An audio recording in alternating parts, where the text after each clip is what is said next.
I just watched one of my favorite vloggers, content creators on motorcycles, and it's Adam Ryman. He's my favorite. A guy from Australia, he used to race enduro, and he did a video. I'll put a link in here on the bottom. So today I'm talking about motorcycles. Hey, Foy. That's my bike. I call her Foy, which stands for Fountain of Youth, because every time I get on it, I'm not aware of my age, and I seem to go back to my younger mindset, playful, and actually physical. I become looser, and it's just amazing what it does. But as this is looking over my shoulder, it's always on my mind as a veteran motorcycle rider. I've been riding since I was 9 years old. It's 48 years. Almost 49 years of riding motorcycles, but there was quite a few years in between that period of time where I didn't ride anymore. And when I was younger, my teens and early 20s, I was at a level 10 ability, for the 80s. Back then, we weren't doing backflips and front flips and things they're doing today, but most certainly my skill level was there, and I can just rip through anything. Any jump, hitting whoop-de-doos is what we call them. I don't know if you still call it that today. I'm pretty sure you do. Full throttle, and just being able to absorb the ride and dance and move and get into the groove. So in 2017, I picked up a dual sport bike and hopped on it. And I'll never forget this. I was riding the Oregon coast in Florence, and they have the sand dunes there. And you literally go from the pavement onto the sand, and I was just not even thinking about it. Going back into my old skill level on a much lighter bike, I had a KX 250 back then. And I don't know, was doing 30 miles an hour and stood up just before hitting the sand. And sure enough, I flipped over the bike and was like, what the heck is going on here? I forgot to deflate the tires. Just everything. And I had a hard time getting out of there without the nose diving. And I'm just not moving my body the way you need to. When you get older, you're just more stiff, and you aren't willing to be so loose and agile, and so I tell people that's really one of the things you gotta do. If you're an older rider getting back into it, you gotta move your body beyond what you think looks embarrassing, meaning, go away, B.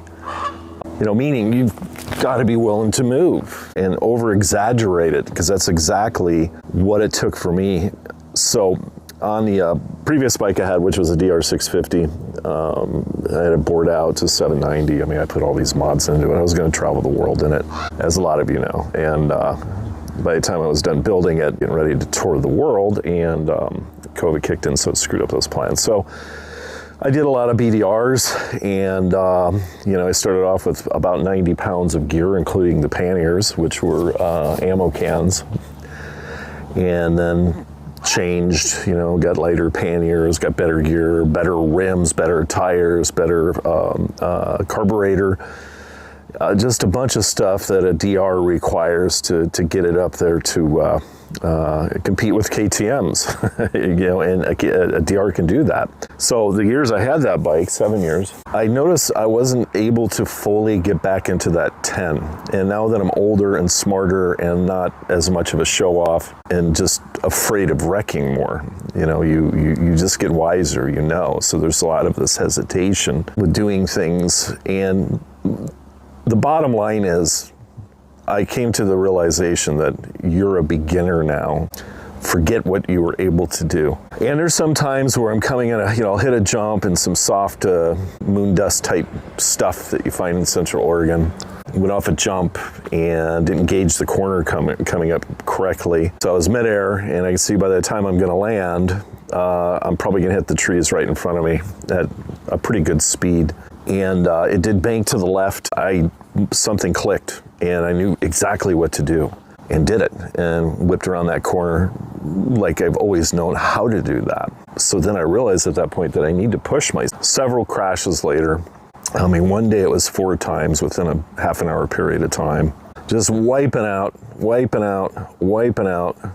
This is before I did all the mods to the DR, and the DR is, not the greatest in dirt. It's not set up for me at 240 pounds at that time. And the shorter foot pegs and the ridiculous handlebars and the tires and the position of the tires and the size of the front rim and, all these excuses Because when you're a 10, when you're really good, you can jump on just about anything. It could be a Kawasaki Ninja, and you should be able to rip through the dirt. But I made all these excuses, and I still do to this day. And a lot of people that are new to adventure motorcycle riding that I've known in my life have never really ridden the dirt. And Adam talks about how important it is, and I've been saying this for years to people that want to learn how to ride a motorcycle. I tell them, learn on dirt first before pavement. I guarantee you most people that make stupid mistakes on pavement have never ridden dirt. You learn so much on dirt. It's like driving like the first winter. It's been all summer, spring, no snow, no ice, and then you have your first snowfall. And what do I do every year? Even if it's the same car I've owned over a year or two, in every car I drive, I'll take it to a big parking lot and I'll learn what it can do on snow and ice. You know, I'll do Brody's, I'll hit the brakes and see how well the ABS works. I'll pull the e-brake, you know, and I'll just get a feel for that car. And I think that's important to do. Riding dirt, if you're going to get into ADV, Adam said the same thing. If you're new to dirt, you're thinking about adventure motorcycling, stop writing the checks for these big expensive street bikes. He says the same thing, and I've been saying it too. They're pretty much just street bikes with better suspension and dirt tires. That's really what all the heavy bike, even mid-sized bikes, that's all they are. Get a small bike, buy a used one, something very cheap, a 175, you know, something like that, and go play in the dirt. And even better, go find a track or a road, a dirt road that's got everything, the hills, uphill, downhill, some jumps, some corners, rocks, soft sand, whoop-de-doos. And the first time on the bike, just go slow and just go around and just keep doing it. And you'll start feeling what the bike and you are capable of, and then you'll start naturally speeding up. And before you know it, everybody's different. Now you're hitting the jumps and you'll hit them wrong a few times, and that you'll endo, you know, and land the front wheel too much, or you'll land on the back too much, and so you'll learn the throttle control. You launch off the jump where the throttle should be, where your body should be, how the bike should be positioned. And this all becomes instinctual. Now you are truly dancing with your new partner. Pavement's easy to learn on. It's very easy, especially if you're going straight. There's nothing to it. I remember, you know, when I got the DR back in 2017, I hit gravel roads east of Bend, Oregon. It's just some nasty gravel roads out there. It can be sometimes very thick, sharp, big rocks on packed dirt. And it's like marbles, you know, it's just doing this, and it scared me. Kept looking down and I'd see these deep ruts from cars or something, and oh geez, you know, it's gonna pull me. This went on for a long time, and I watched some videos to remember how to ride gravel. Even gravel is intimidating. And, you know, look as far forward as you can. Don't pay attention to the ruts. You know, let the bike dance under you, loosen up, let the bike dance. You know, it's in control. It's not going to go down. And, you know, before you know it, I can do pretty much any speed on gravel now. And then cornering on gravel, same thing. You know, it's like, you know, how do you position your body? You know, you don't want to lean into it unless you're going to dig in. You know, you want to counter steer, look around the corner as far as you can. So not straight down. And there's some times where you'll freak yourself out in the middle of a corner, even on street. If you're hitting a corner too fast, I mean, it's capable. You're not over, you know, you're not going so fast you're not going to make the corner. It's happened to me even to this day, where I'm going around a corner and it's like something's pulling your bike to the shoulder. It's all mental. A few times I'm like, oh geez, what, you know, and then I'm like, just freaking dive, you know, and then you dive into it. That still happens once in a while. You know, there's a certain mindset, if you're going to push it, that you need to be in. What I want to say in this video is take your time getting on a bike. If you're new to riding street or dirt, start on dirt. Start with a light bike. You know, I've had this bike for 4 months, and just now I'm starting to rip it. You know, I'm starting to tear it up a little bit more. And I'm going up the same dirt road, gravel road, hard packed stuff too. It's almost like pavement. 20 miles to get up to the spot I love. And I've been doing the same road, and now I'm going faster. I know how to hit the huge, deep potholes it has. The cornering is now, I'm starting to get that back end to slide, you know, and that's been an issue too. It's like, I used to be able to get that back end just to dance, and I can do Brody's and, you know, cookies in the dirt without putting my foot down. do all these things, and every bike's different. You know, these are very front end heavy bag, you know, so you don't have to, I mean, you still lean forward, but it's hard to explain. But until you do it and fall down a few times like I have, and willing to scratch your crash bars and your panniers, now I'm starting to get comfortable with it again now, and it's really important to know how to do that. Also wheelies. This is different for me because it's a little under CC'd compared to, you know, it's heavy too. It's low center of gravity, which is beautiful.